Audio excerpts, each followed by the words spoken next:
जय माँ काली। हम सभी पर माँ की कृपा हमेशा बनी रहे।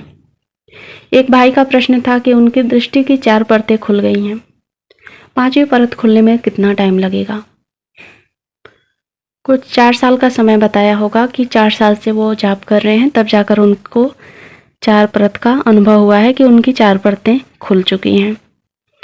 तो सबसे पहली बात तो टाइम का कोई यहाँ पर मापदंड नहीं होता है। साधना में टाइम का कोई मापदंड नहीं है। आप कोई भी साधना करते हैं तो ये आपके कर्म निर्धारित करेंगे कि आपको दृष्टि कितने समय में मिलेगी।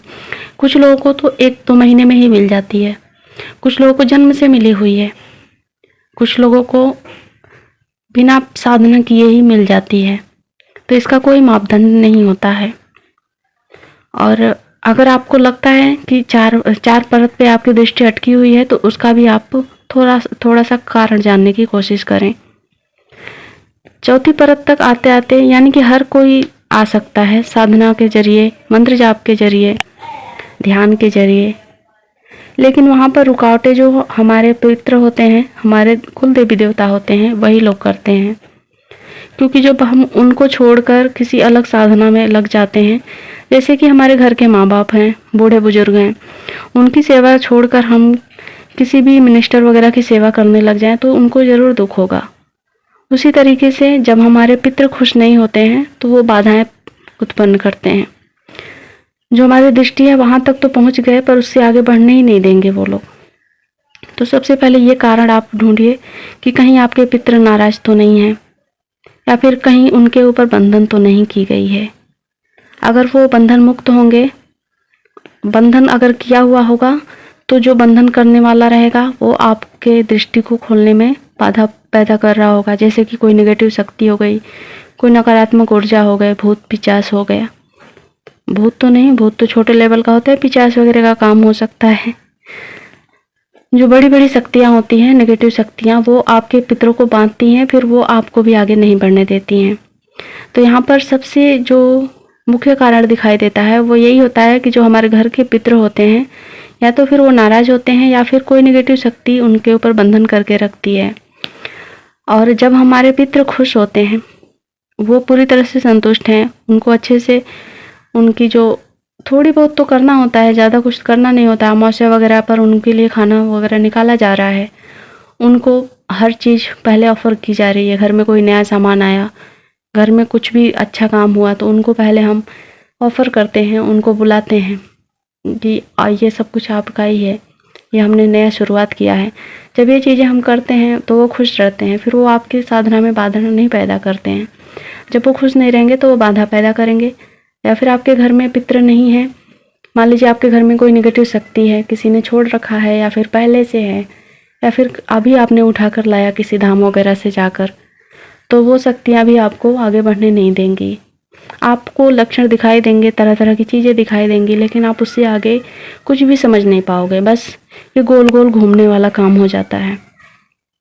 तो ये चीज़ें किसी अच्छे जानकार के पास जाकर आपको दिखानी चाहिए कि कहीं आपके जो पितृ हैं वो नाराज़ तो नहीं है, या फिर आपके घर में कोई नेगेटिव शक्ति तो नहीं है जो कि आपकी साधना की ग्रोथ में रुकावट बन रही है।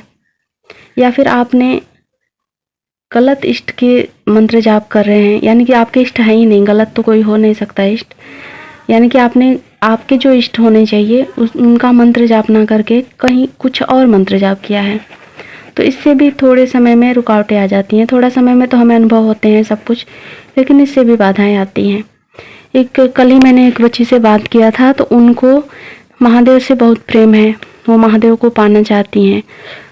वो बहुत सालों से महादेव की पूजा पाठ मंत्र जाप कर रही हैं। तो मैं उनको पहले से भी बात करती थी, तो मुझे समझ में तो आता था कि इनके इष्ट महादेव नहीं हैं, लेकिन मैं बोल नहीं पाती थी क्योंकि किसी के भक्ति में रुकावट पैदा करना ये मुझे सही नहीं लगा। लेकिन अब जाकर उनको समझ में आया है कि महादेव की भक्ति करने से, या फिर भक्ति आप करो लेकिन उनके मंत्र जाप करने से, या फिर जो आपको दृष्टि वगैरह चाहिए तो वो महादेव नहीं देंगे, क्योंकि महादेव ने उनको एक जगह पे पहुंचाया जहां पर उन्हें किसी और देवी देवता की पूजा पाठ करने को कहा गया। तो इस तरीके से होता है, आप भक्ति कर रहे हैं तो आपके इष्ट स्वयं ही दूसरे इष्ट तक पहुंचा देते हैं।